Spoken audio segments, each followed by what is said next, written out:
폴란드가 난리가 났습니다. 폴란드가 한국산 대신 미국산 무기를 썼다가 대참사가 일어났습니다. 이 마리우시 부아슈차크 폴란드 국방장관이 11일 폴란드 북부 숲에서 발견된 의문의 발사체와 관련해서 폴란드군은 미사일일 가능성이 있는 발사체가 이 폴란드로 향하는 것을 인지했지만 정부에 보고하지 않았다라고 밝혔습니다. 폴란드 언론은 지난 4월 북부 숲에서 발견된 의문의 발사체가 이 러시아 KH-55 미사일이며 폴란드군이 지난해 12월 해당 발사체가 폴란드 영공으로 들어오는 것을 목격했지만 추적에 실패했다고 그동안 보고해왔습니다. 부아슈차크 장관은 점검 결과 폴란드군 작정사령부가 우크라이나에서 해당 발사체에 대한 정보를 입수하고도 적절한 행동을 취하지 않은 것으로 드러났다고 밝혔습니다. 이 부아슈차크 장관은 폴란드군 작정사령부 산하 항공작전센터는 지난해 12월 16일 우크라이나 측으로부터 미사일일 가능성이 있는 발사체가 이 폴란드 영공에 접근한다는 정보를 입수했다고 설명했습니다. 그는 그러나 작전사령부는 폴란드 영공에 등장한 물체에 대해 나와 다른 관련 당국에게 보고 의무를 다하지 않았다고 지적했다고 로이터 통신이 전했습니다. 이 마테우슈 모라비에츠키 폴란드 총리는 이날 폴란드 숲에서 발견된 군 발사체의 존재에 대해 지난 4월 처음 들었다고 재차 확인했습니다. 폴란드에서는 이에 앞선 지난해 11월 15일 우크라이나 국경에서 6km가량 떨어진 이 푸셰보드프 마을의 농작지에 포탄이 떨어져 농민 2명이 사망했습니다. 당시 초반에는 러시아에서 발사된 미사일이라는 분석이 나왔지만 이 북대서양 조약기구죠. 이 나토와 폴란드 정부는 우크라이나군이 러시아 미사일 요격을 위해 발사한 오발탄이라는 분석을 내놨습니다. 러시아는 지난해 11월 14일 키이우를 비롯해 우크라이나 주요 도시에 약 100발의 미사일을 퍼부으며 대규모 공습을 벌인 바 있습니다.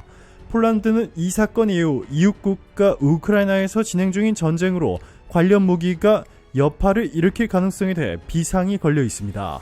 자, 그런데 한 전문가에 따르면 이곳 감시체계와 미사일 격추용 무기 모두 미국산을 썼던 것으로 주장했습니다. 최근에도 오래전 폴란드가 미국에 주문한 고속기동 포병 다연장 로켓 시스템 하이마스가 처음 상륙했는데요. 이 폴란드는 이미 오래전 500문이나 주문해버렸습니다. 이 마리우시 부아슈차크 폴란드 국방장관은 15일 폴란드 바르샤바 공군기지에서 미국에 주문한 하이마스 첫 인도분 인수 기념식에서 폴란드는 나토 회원국으로서 발사장치를 500문 이상 주문이라고 말했습니다. 자, 그런데 폴란드에 미국산 하이마스가 도착하자마자 난리가 나버렸습니다. 최근 필리핀에 도착한 미국산 하이마스가 대망신을 당했는데요. 우크라이나 전쟁에서 놀라운 위력을 보이며 전쟁 상황을 뒤집을 수 있는 게임 체인저라 극찬을 얻은 미국산 무기인 하이마스가 인태 지역에서 명성에 상당한 타격을 입게 됐습니다.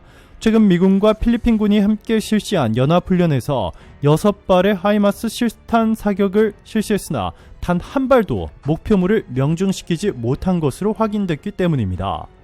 30일 군사 전문 매체인 디펜스원에 따르면 미군과 필리핀군은 연례 연합군사훈련 발리카탄의 일환으로 지난 22일에서 23일 필리핀 바스코 섬 인근의 바시 해협에서 실탄 사격을 포함한 훈련을 실시했습니다. 이번 훈련 기간 바스코 섬에는 미군이 우크라이나의 지원에 높은 평가를 받은 무기인 제블린 대전차 미사일과 스팅어 지대공 미사일 하이마스 등도 배치됐습니다. 훈련의 목적은 전략적 요충지인 바시 해협에 대한 장악력을 높이기 위한 것으로 이 바시 해협은 대만과 필리핀 바탄제도 사이에 있는 너비 150km가량의 해역으로 이 동쪽의 태평양과 서쪽의 남중국해를 연결합니다.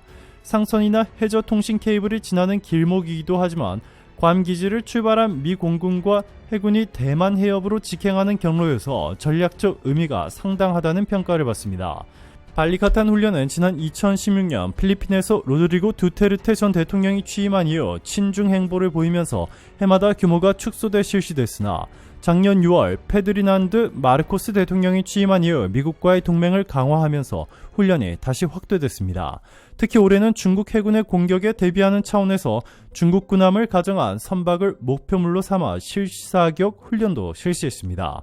미군은 목표물인 선박에서 12마일 약 20km 떨어진 바스코 섬에서 모두 6발의 하이마스 로켓을 발사했으나 6발 모두 목표물을 빗나갔다고 디펜스원은 전했습니다. 결국 목표물인 선박은 F-16 전투기와 A-130 건식, F-35 전투기의 공격을 받고 침몰했습니다. 디펜스원은 미군과 필리핀군이 남중국해에서 실시한 연합훈련에서 하이마스 장거리 로켓의 한계를 확인했다고 전했습니다.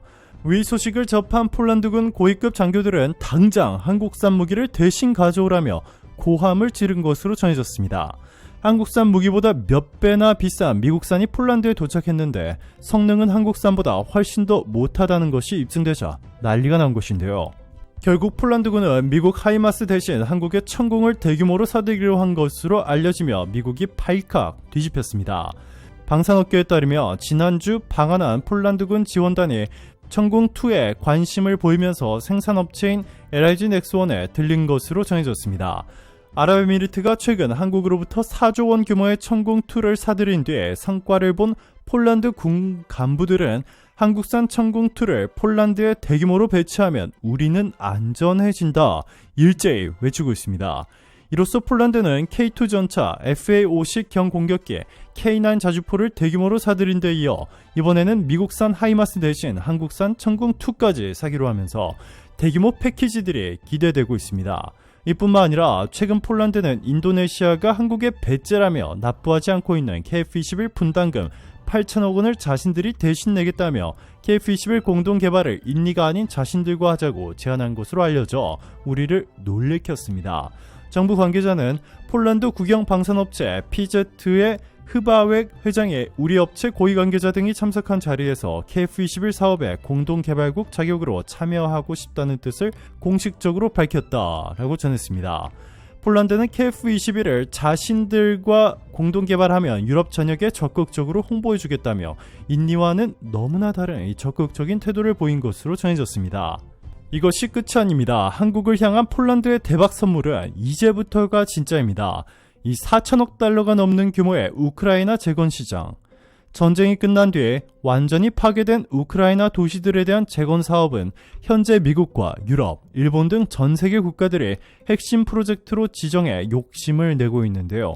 폴란드가 한국을 돕겠다며 우크라이나에서 지리적으로 가장 가까운 자신들의 땅에 한국 협력센터를 짓도록 해주었습니다.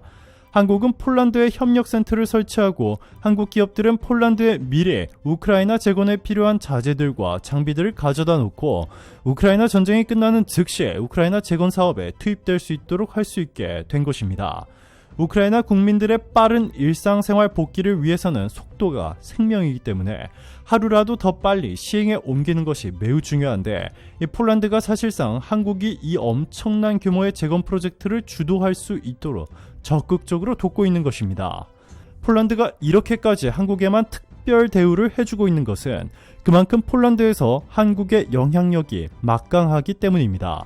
사실상 완전히 무너져가던 동유럽의 한 작은 국가를 유럽 최강국 중 하나로 만들어 놓은 것이 바로 한국입니다. LG 에너지솔루션은 수년 전부터 폴란드의 세계 최대 규모의 전기차 배터리 공장을 세웠고 2025년까지 생산 능력을 100기가와트시로 대폭 확대시킬 것이라 선포했습니다.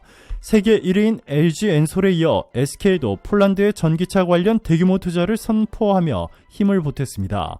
이 세계에서 압도적인 전기차 배터리 1위와 3위인 한국의 에너지솔루션과 SK가 폴란드의 대규모 배터리 공급망을 건설하자 현재는 전기차 배터리가 폴란드 국가 전체를 먹여 살리고 있습니다.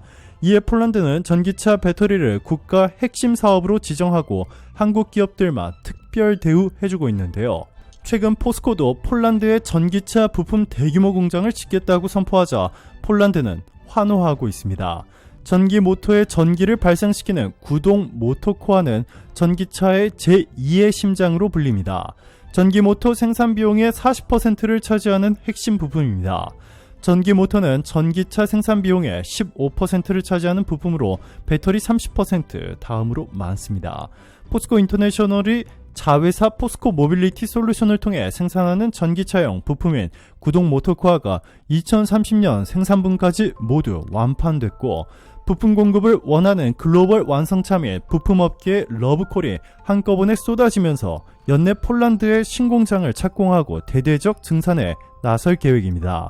오늘도 감사합니다. 최고로 멋진 하루 보내시길 바랄게요.